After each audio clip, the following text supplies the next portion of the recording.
জয় নিতাই, জয় গুরু, জয় শ্রী রাধে, রাধেশ্যাম।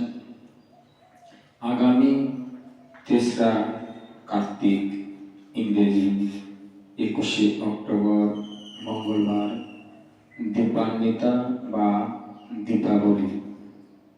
এই দিনে রাত্রিতে অবশ্যই প্রদীপ জ্বালিয়ে বলতে হবে, তৎসমা জ্যোতির্ময়।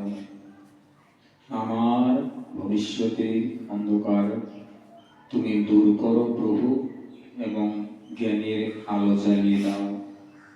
তাছাড়া পূর্বপুরুষদের নামে প্রদীপ জ্বালালে তাহারা আশীর্বাদ করেন এবং তাহারা বলেন যে আমার জনম ধন্য হলো, আমার বংশে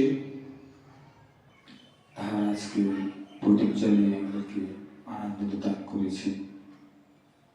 প্রদীপ দান করলে সকলের মঙ্গল হয়, পূর্বপুরুষদের আশীর্বাদ হয়। জয় নিতাই, জয় গুরু, জয় শ্রী রাধে, রাধেশ্যাম।